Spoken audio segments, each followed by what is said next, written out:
स्वागत है आपके अपने YouTube चैनल जीएस पितासु 3.0 पर। बीपीएससी टीआरई 4.0 के लिए आज हम लोग वर्ल्ड हिस्ट्री तथा मॉडर्न हिस्ट्री से संबंधित टॉप 20 प्रश्नों को देखने वाले हैं इस वीडियो में। इसमें सारे के सारे प्रश्न बहुत इंपॉर्टेंट दिए गए हैं जो आपके एग्जाम में आने की पूरी संभावना है, इसलिए वीडियो को लास्ट तक जरूर देखें। वीडियो स्टार्ट करने से पहले आप लोगों से एक ही रिक्वेस्ट है, प्लीज़ वीडियो को लाइक और सेशन ख़त्म होने के बाद किसी भी एक ग्रुप में शेयर जरूर कर दीजिएगा। अगर आपका भी सपना है एक सरकारी टीचर बनकर अपने माता पिता के चेहरे पर खुशी लाना तो यह वीडियो आपके लिए काफ़ी कारगर साबित होने वाली है। वीडियो स्टार्ट करने से पहले आप लोगों से एक ही रिक्वेस्ट है, प्लीज़ वीडियो को लाइक और सेशन ख़त्म होने के बाद किसी भी एक ग्रुप में शेयर जरूर कर दीजिएगा।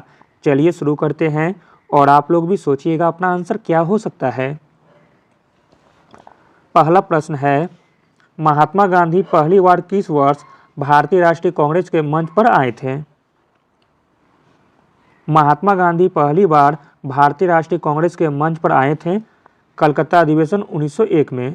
ऑप्शन नंबर सी सही हो जाएगा। अगला प्रश्न है, आदर्श वाक्य विश्वास करो, पालन करो, लड़ो किससे संबंधित है?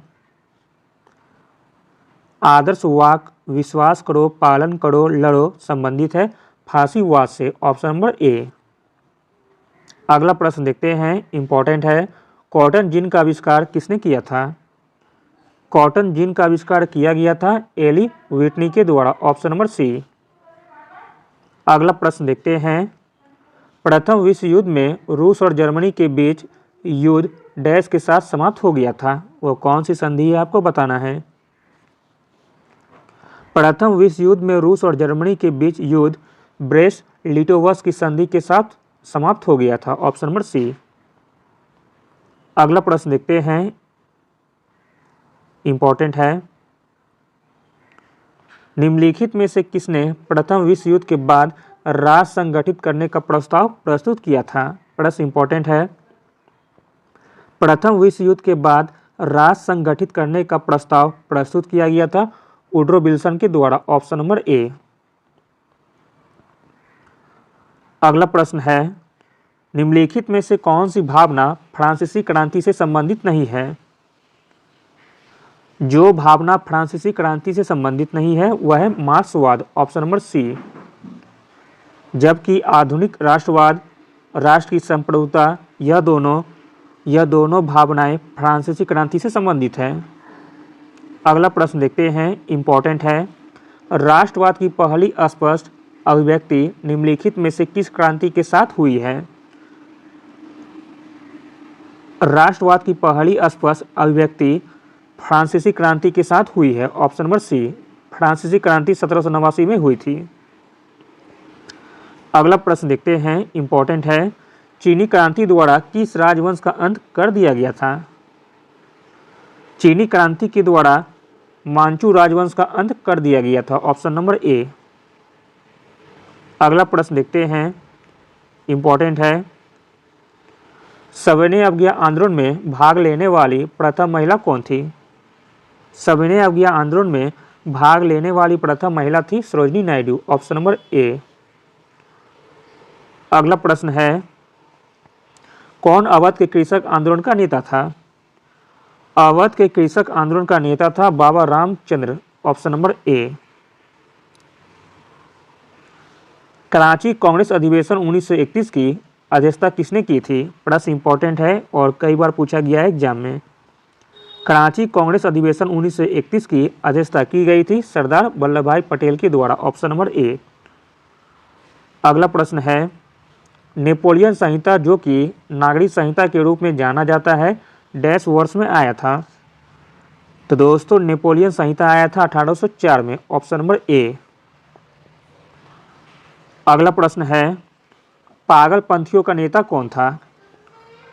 पागलपंथियों का नेता था करम शाह। Option number B. अगला प्रश्न देखते हैं, प्रतिनिधित्व के बिना कराधान नहीं का नारा पहली बार अमेरिकी क्रांति के दौरान कहां उठाया गया था? आंसर है ऑप्शन नंबर बी, मैसाचुसेट्स विधानसभा में।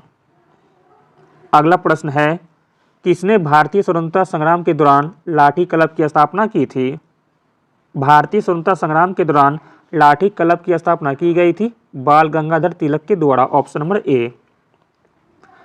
अगला प्रश्न है, इम्पोर्टेंट है, बिहार में 1857 ईस्वी के विद्रोह के प्रारंभ में पटना का कमिश्नर यानी कि आयुक्त कौन था? बिहार में 1857 ईस्वी के विद्रोह के प्रारंभ में पटना का कमिश्नर था William Taylor, option number A. अगला प्रश्न है, रास बिहारी बोस ने सुभाष चंद्र बोस को इंडियन इंडिपेंडेंट लीग की अध्यक्षता कहाँ घोषित किया था? और रास बिहारी बोस ने सुभाष चंद्र बोस को इंडियन इंडिपेंडेंट लीग का अध्यक्ष घोषित किया था सिंगापुर में, ऑप्शन नंबर सी। सिंगापुर में 4 जुलाई 1943 को सुभाष चंद्र बोस को इंडियन इंडिपेंडेंस लीग के अध्यक्ष के रूप में चुना गया था। अगला प्रश्न है, खरवार यानी कि संथाल आंदोलन का नेतृत्व किसके द्वारा किया गया था? खरवार यानी कि संथाल आंदोलन का नेतृत्व किया गया था भगीरथ मांझी के द्वारा, ऑप्शन नंबर ए सही हो जाएगा। अगला प्रश्न है, फिलोसफी ऑफ हिस्ट्री शब्द किसके द्वारा गढ़ा गया था? प्रश्न इंपॉर्टेंट है, फिलोसफी ऑफ हिस्ट्री शब्द गढ़ा गया था वॉल्टेयर के द्वारा, ऑप्शन नंबर ए। अगला और अंतिम प्रश्न देखते हैं, किस अमेरिकी राष्ट्रपति ने महामंदी के साथ आर्थिक सुधार के लिए नई डील योजना की घोषणा की थी? आंसर है option number C, Franklin D Roosevelt ने।